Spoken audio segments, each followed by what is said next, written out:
M. Tamsir Ba. Je suis un frère de Demba Diop. J'ai une formation d'ingénieur en réseau et télécom. Mon cursus est très simple. J'étais conseiller du président pendant 10 ans. Son Excellence, M. Abdoulaye Wade. Je suis actuellement au Conseil économique, social et environnemental comme DSI. J'ai fait 20 ans dans l'administration. J'ai fait Paris 6, Jussieu, École Télécom Paris. C'était important que je me présente avant de lancer le message pour dire que je me substitue au modérateur. Je n'étais pas obligé à jouer le rôle de modérateur, mais je prends, avec l'autorisation de M. Demba Diop, la place du modérateur. Je pense que le programme est intitulé comme il devait y avoir un concours d'éloquence. Je pense que les candidats sont présents et on souhaiterait qu'ils se présentent pour qu'on démarre les activités. On a du retard sur le timing, on s'excuse. Mais tout d'abord, nous souhaitons les bienvenus, surtout par rapport à votre engagement. Donc les candidats, s'ils sont présents, qu'ils se présentent. Comme ça, on va regarder le déroulé. Bonsoir à tous. Bonsoir, chers membres du jury. Bonsoir, chers publics. Mon nom est Khaïs Mendoy. Je suis candidat au concours d'art oratoire. Je représente l'Institut supérieur d'enseignement professionnel de Diamniadio. Voilà. Donc, on a un premier candidat qui se présente, qui vient de Diamniadio, très loin. Je pense que Dakar est à côté. Donc, il a fait des efforts pour venir à Dakar. Je pense que les deux premiers candidats qui devaient se présenter devaient sortir de Dakar. Donc, c'est déjà un point pour Diamniadio. Il faut l'applaudir.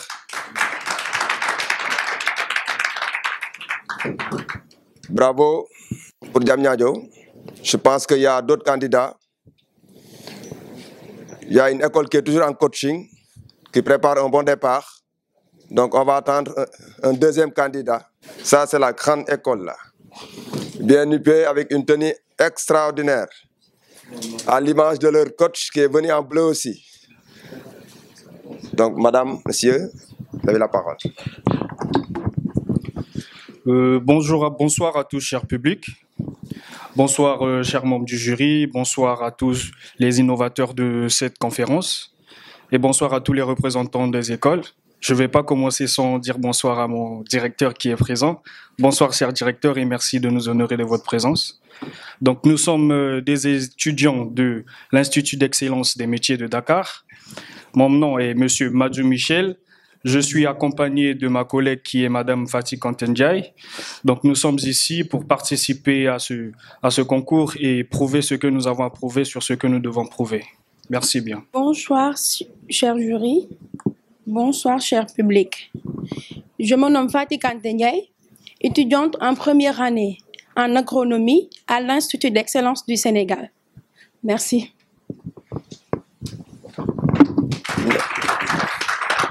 Je pense que c'est une filière que les Sénégalais attendent avec le pétrole, l'agronomie et le pétrole. Je pense qu'on en a besoin. L'Institut d'excellence, nous espérons que vous allez nous produire quand même du blé. J'entends souvent que le blé peut faire développer un continent, je ne dirais pas un pays. Le pétrole, nous sommes à la découverte. Bien le bonsoir, chère assistance. Bonsoir, chers membres du jury. Moi, je me présente, je suis Koumoundou Fenbera Gassama, représentant de l'Institut africain de management. Et nous sommes là pour le concours de la conférence des grands leaders. Merci. Bonjour à tout le monde, ou bonsoir. Moi, c'est Mohamed Mbalo. Je suis de l'Institut africain de management et je suis là pour le concours et surtout pour bénéficier en tout cas de ce que les mentors qui seront là vont partager avec nous. Il faut l'encourager quand même. Hein.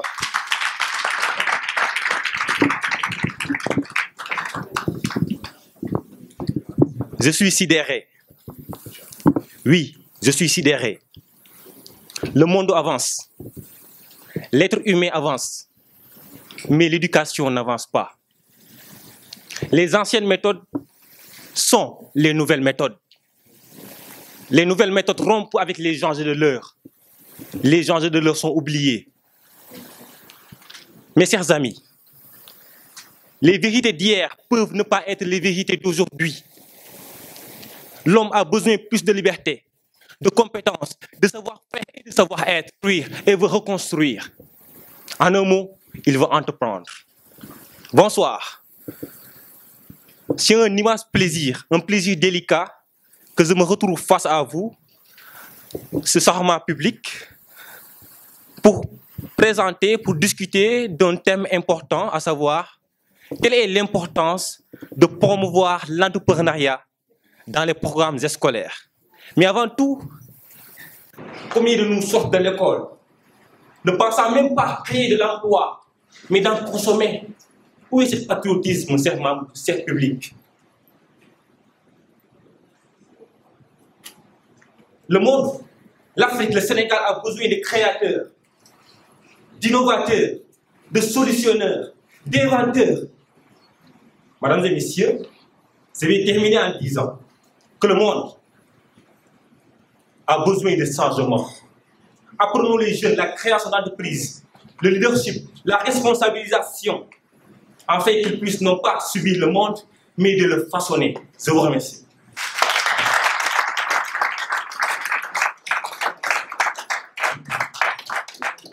Encore une fois, nous vous saluons tous et nous vous disons merci de nous honorer de votre présence. Et donc, nous allons commencer tout d'abord en vous lisant ce que nous avons préparé avant de plaidoyer sur ce que nous devons dire. Merci. On a le thème qui porte sur quelle est l'importance de promouvoir l'entrepreneuriat dans les programmes scolaires. Tout d'abord, on va faire une petite approche sur la définition de l'entrepreneuriat. La question portant sur l'entrepreneuriat a longtemps suscité un débat qui n'a pas fait l'unanimité, car chacun a une définition qui lui est propre. Sur ce, nous allons plutôt partir sur une approche selon Howard Stevenson, professeur à l'université Howard aux États-Unis. L'entrepreneuriat, c'est la poursuite d'une opportunité au-delà des ressources que nous contrôlons. Cela signifie que l'entrepreneur perçoit des opportunités, mais a besoin d'avoir des ressources telles que des compétences techniques spécifiques qui lui permettent de profiter des opportunités. Ainsi, promouvoir l'entrepreneuriat dans le programme scolaire, c'est-à-dire permettre son insertion par les recteurs, car en faisant cela, ça donnerait une autre vision de vie aux étudiants. Lorsqu'on se réfère au programme classique, on est tous d'accord que l'étudiant, après l'obtention de son diplôme, sa première préoccupation ou réflexe est de tourner vers les entreprises afin de déposer son CV vers la fonction publique pour être recruté comme étant fonctionnaire. Ce qui est souvent synonyme de désillusion. Or, si on insérait l'entrepreneuriat comme étant une matière à apprendre à l'école, l'étudiant ne chômera peut-être pas, car il a dans ce cas toutes les notions pour entreprendre et de devenir son propre chef. Plus encore, l'étudiant qui aura ça comme module ou filière dans son programme scolaire aura aussi beaucoup de notions sur le sujet qui le permettra de trouver succès dans son entreprise. Merci. Et donc, après cette petite lecture que ma collègue vient à peine de vous faire, nous allons tout simplement faire une petite instruction, c'est-à-dire parler un peu plus. Lorsque nous parlons d'abord de l'entrepreneuriat, quelle est l'importance d'insérer l'entrepreneuriat dans nos modules scolaires? En insérant l'entrepreneuriat dans nos modules scolaires, il y a une nécessité qui se pose parce que l'homme ou alors l'étudiant ne doit pas être tout simplement captif de ce qu'il a eu à apprendre, c'est-à-dire se diriger vers des instructions publiques ou privées. L'étudiant, après avoir appris l'entrepreneuriat dans son domaine scolaire, il a ce qu'on appelle par l'étude du terrain. Dans son maintien avec ses professeurs d'entrepreneuriat, on va l'apprendre l'étude du terrain, ce qui va le faciliter de pouvoir se promouvoir et pouvoir avancer. L'entrepreneur, d'abord, permettez-moi de soulever 3 points avec vous. L'entrepreneur, pour moi, et avec vous, je suis sûr que vous allez acquiescer à mes propos parce que c'est évident. L'entrepreneur doit avoir 3 qualités. C'est-à-dire, il doit alléger la société. Après avoir allégé la société, l'entrepreneur doit apporter la main-d'œuvre. Après avoir apporté la main-d'œuvre, nous sommes tous d'accord que personne ne entreprend quelque chose sans que ça puisse être aussi à but lucratif, c'est-à-dire gagner de l'argent.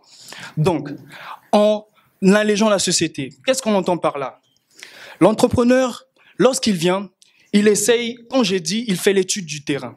Il analyse le terrain, il voit quel est le problème majoritaire, pas minoritaire, mais majoritaire. Parce que c'est ce qui fait le peuple. Le peuple, c'est pas la minorité, mais c'est la majorité. Quel est le problème majoritaire qui est vit dans la population? En le faisant, il analyse le terrain et il vient pour installer un programme bien conçu. Après la main-d'œuvre, l'entrepreneur est un leader. Pourquoi la main-d'œuvre? Il vient là pour soulever ses frères, pour leur dire « Hey, on ne doit pas dépendre de la fonction publique, mais venez avec moi, acquiescez mes propos, donnez-moi la possibilité de développer la jeunesse du Sénégal. Venez avec moi, accompagnez-moi, et vous allez bien sûr être rémunéré pour cela. » Et après, le but lucratif.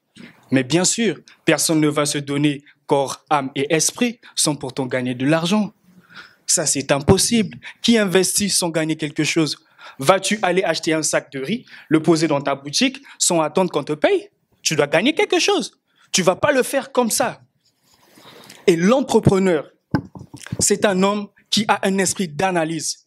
En insérant cela dans le domaine scolaire, ça apportera beaucoup de qualité aux étudiants.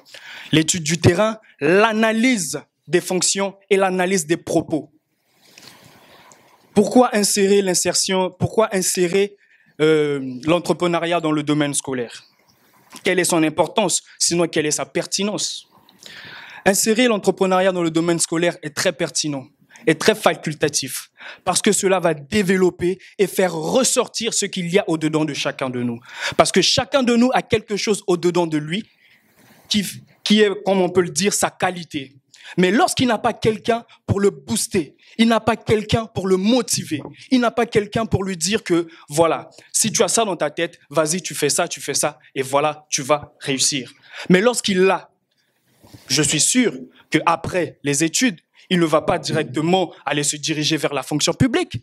Ah ben dommage. Ou alors se diriger vers des institutions privées. Ah, je ne suis pas d'accord. Mais il va entreprendre, c'est-à-dire, il va se lever, établir un programme, emmener une équipe pour pouvoir avancer.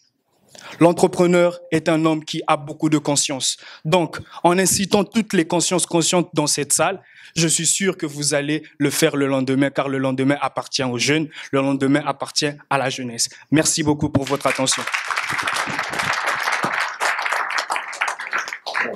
2 thématiques pertinentes. L'entrepreneuriat dans la vie active. Merci, Jamniadio. Nous attendons le 3e candidat. Bravo. ISM. IAM, autant pour moi. Action. Avec Girassi. Désolé, hein. Je fais la promotion de structure, mais je pense que je vais rectifier mes propos. Il n'y a pas de souci. Voilà. IAM, bravo. Merci beaucoup. Bonsoir. J'espère que vous allez bien. Alors moi, c'est Mohamed Mbalo, comme je l'ai dit tantôt. Et j'ai l'habitude de dire que la parole souffre de 3 choses. De la dire quand il ne faut pas la dire, de la dire là il ne faut pas la dire et de la dire par qui ne doit pas la dire. Et donc, je vais vous dire ce que j'ai à dire de manière à dire ce qui doit être dit par celui qui doit la dire et c'est maintenant que je vais vous la dire. Ce que j'ai envie de vous dire, messieurs, dames, c'est que la jeunesse est une promesse, un espoir. Et derrière chaque grand espoir, il y a un grand défi. Derrière chaque grand défi, il y a de grandes victoires. Et derrière chaque grande victoire, il y a beaucoup de travail.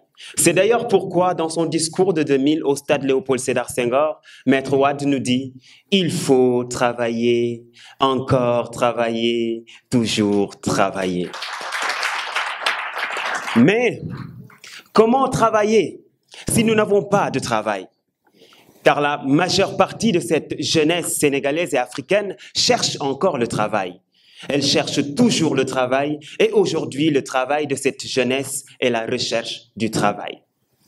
Telle est la triste réalité de la majorité de cette jeunesse sénégalaise et africaine.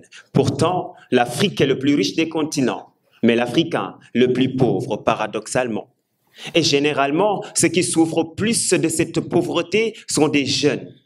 Ces jeunes qui sont désespérés au point de braver la mer qui est devenue le principal cimetière des jeunes sans espoir.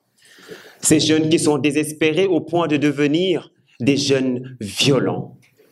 Mais j'aimerais vous dire, jeunesse sénégalaise, il faut que l'on regarde la vérité en face. Car si nous pensons que l'État est à l'origine de tous nos problèmes, il est normal d'attendre de l'État qu'il puisse apporter des solutions à tous nos problèmes. Mais l'État, si puissant à nos yeux, ne le peut pas. Peut-être ne le veut pas. Mais quoi qu'il en soit, ne le fera pas. Car l'État en question a des tas d'équations sans solution concernant le problème de l'employabilité des jeunes. Donc c'est à nous de nous investir dans la création d'un changement positif, de nous investir dans la création d'emplois, d'où l'importance de ce thème qui nous a été donné, promouvoir l'entrepreneuriat. Parce qu'entreprendre, c'est apprendre à prendre sa vie en main, apprendre à entrer dans un marché, à résoudre des problèmes et faire en sorte que cette solution nous permette d'avoir une stabilité financière. Donc, nous devons forcément, impérativement, indiscutablement, indéniablement préparer cette jeunesse dans les universités et les apprendre à entreprendre. Et je pense que son Excellence, M. Macky Sall, l'a dit dans son livre « Sénégal au cœur de ce livre, dans le chapitre intitulé 2.0, à la page 115, à partir de la 9e ligne, il nous dit qu'il faut nous inspirer du système anglais qui impose l'étudiant à entreprendre un business afin de gérer une partie de sa scolarité, ce qui permet à l'étudiant d'être un entrepreneur accompli avant son diplôme. Contrairement à ce système français dont nous avons hérité, ce système qui, mesdames, messieurs, forme les futurs employés de l'État après avoir été des étudiants salariés avec une bourse. On nous apprend à rédiger un CV, à faire des demandes d'emploi et à patienter. Mais en vérité, je vous le dis, la patience, c'est pas attendre, c'est agir en attendant. Agir en attendant ce bureau climatisé tant convoité. Agir en attendant ce métier de rêve tant recherché. Agir tout simplement dans l'entrepreneuriat. Et c'est ce qu'a compris Tchornia quand il dit dans la postface du livre de Théo Lam, Lettre à la jeunesse africaine, dans cette dernière partie, à la page 172, à partir de la 10e ligne, il nous dit « Entreprendre, c'est développer des idées innovantes. » Bien sûr, mesdames, messieurs, cela demande beaucoup de ténacité et de pugnacité pour faire face à l'adversité et aux difficultés. Mais une arme suffira, le refus catégorique du découragement. Mesdames, messieurs, pour finir, j'aimerais vous dire qu'en tant que jeunes, nous devons, à un moment donné de notre vie, oublier la mode et trouver des modèles. Parce que la mode va tôt ou tard se démoder, mais un modèle nous servira de source d'inspiration et de motivation pour la réalisation de nos projets, d'où l'importance de planter cette graine, semence de l'entrepreneuriat dans les universités, car si nous plantons cette graine, si nous la cultivons, si nous l'entretenons, elle se fortifiera, elle se développera et elle permettra à des centaines de jeunes d'être chefs d'entreprise. Je vous remercie.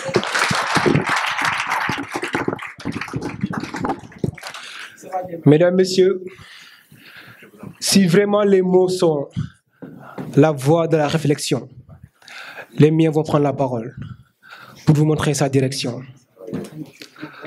Aujourd'hui, il est très important de savoir que les universités nous ont configurés de telle sorte que nous sommes scotchés à l'idée de vouloir réussir nos vies coûte que coûte dans de grosses structures, dans de grandes entreprises, dans la fonction publique, abandonnant ainsi l'entrepreneuriat au détriment de la recherche perpétuelle d'emploi.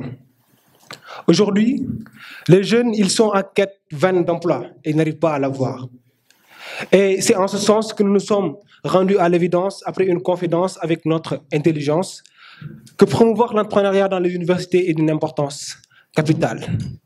Car oui, entreprendre, c'est même mettre sa pierre à l'édifice, à la construction de notre nation. Aujourd'hui, bienvenue le moment de sortir de ce mimétisme. C'est le moment de sortir de cet obscurantisme. Bienvenue le moment de sortir de l'imitation du système colonial qui ne cesse de nous condamner. C'est le moment de vulgariser notre savoir. C'est le moment de vulgariser l'entrepreneuriat et notre savoir-faire. D'où même il est important de pouvoir insérer l'entrepreneuriat dans les universités. Mesdames, Messieurs, aujourd'hui, une chose est là, un fait est là. C'est que la théorie prime sur la pratique. Et c'est un fait qui est là, c'est vrai. Alors l'entrepreneuriat est la solution pour pallier à cela. L'entrepreneuriat n'est ni science ni art, mais c'est plutôt une pratique. Et c'est dans cette optique qu'il est très important de pouvoir mettre l'entrepreneuriat dans les universités dans le seul but de permettre aux jeunes de pouvoir pratiquer afin de se former, d'être éduqués. Et l'autre chose aussi à souligner, c'est qu'il y a beaucoup de gens qui, au sortir de leurs écoles, n'arrivent pas à trouver des emplois, n'arrivent pas à trouver un travail décent. Alors je pense que l'entrepreneuriat est la solution innovante, la solution créative dans le seul but que ces gens-là puissent vraiment donc pallier à cela et développer leurs aptitudes et leurs compétences dans leur domaine de prédilection. Il est bien beau de parler de l'importance de l'entrepreneuriat, mais il est encore mieux de pouvoir donc actionner le levier qui puisse booster l'entrepreneuriat. Et en ce sens, nous donnons comme solution le fait de pouvoir implanter un système d'alumni dans les universités dans le seul but de booster l'entrepreneuriat et aussi d'investir et d'inciter les jeunes à se tourner vers ce domaine qui est d'une importance capitale. Et je ne saurais terminer cette allocution sans pour autant citer cette phrase de Tchon Niang qui nous disait « N'arrêtez jamais de rêver ». Heureusement que cette jeunesse est consciente. Elle prend le devant. On est peut-être à la 5G, mais vous allez trouver le 7e ou 6e ou 8e G. Bravo. Je pense qu'il y avait une qualité dans vos présentations. Maintenant, donnez-nous quand même le soin de voir avec le jury par rapport à la délibération. Merci.